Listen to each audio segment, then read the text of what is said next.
যেটা বলার, আজকে যেটুকুই জায়গা করতে পেরেছি একদম সম্পূর্ণ credit goes to our sir. ওনার থেকে শিখে শিখে একদিনে হয়নি।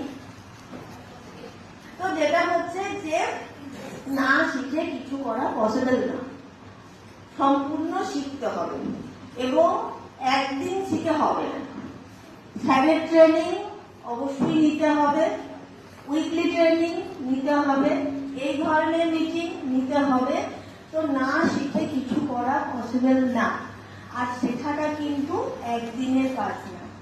আমাদের মনে হয় যে উইকলি ট্রেনিং একবার এসে যে ওই তো যায়, এই দিনটা না গেলে কি হবে, কিন্তু একটা দিনও বাদ দেওয়া যাবে না। এটা আমি আমার অভিজ্ঞতা বলছি। আমার শেখাটা মানে সর্বদা শিখতে হবে, না শিখলে কিছু হবে না। এটা প্রথম দিন থেকে কি করে বুঝেছিলাম জানি না, কিন্তু বুঝে গেছিলাম যে শিখতেই হবে, না শিখে কিছু করা পসিবল না। আর টেস্টিমনি বলতে নিজের কথা, কিন্তু আমার মনে হয় এখানে নিজের কথা বা আমি শব্দটার কোনো অস্তিত্ব নেই। কারণ যেহেতু আমরা টিম ওয়ার্ক করি, আর আমি আজ থেকে 10-15 বছর আগে যেমন ছিলাম আজকে ওরকম নেই। যারা আমার খুব কাছের মানুষ তারা বলে, তো সেই তৈরি হওয়াটা কিন্তু ওই সেলফ মেড বা আমি হয়েছি এরকম নয়, আর একদিনেও নয়। এটা ধীরে ধীরে আস্তে আস্তে হয়েছে এবং আমিও নিজে অনেক সময় বুঝতে পারি যে না, আগের মতো নেই।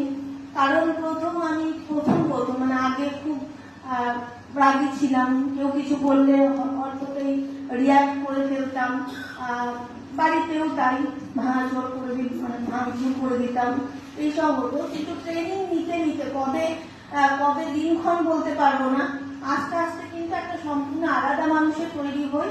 এবং এটা মনে হয় এই জায়গা থেকে শেখা আর টিম নিয়ে চলার কারণে হয়, যে টিমকে নিয়ে চলতে গেলে কিন্তু হট টেম্পার হওয়া, রাগ, এগুলো আমাদেরকে বিসর্জন দিতে হয়, আমাদেরকে এইগুলোই মানে উৎসর্গ করতে হয় মনে হয়। তো সেই করতে করতে শিখতে শিখতে আজকে যেটুকু যা জায়গা করতে পেরেছি, আরো অনেক দূর যাওয়া বাকি। তো স্যার মাঝে মধ্যেই বলেন আসবো না, তোমাদের টাকা করতে হবে, তখন মনে হয় মধ্যে করতে এরকম বলতে হয়, বলো হয়, তোমরা বলো স্যারকে ছাড়া হয় হবে না। কারণ একদমই অনেক দূর যেতে হবে আমাদের সবাইকে। আর শিখতে থাকুন, শেখাটা স্টপ করবেন না, কারণ বারবার হয়তো মনে হবে একটাই কথা বলছি শেখা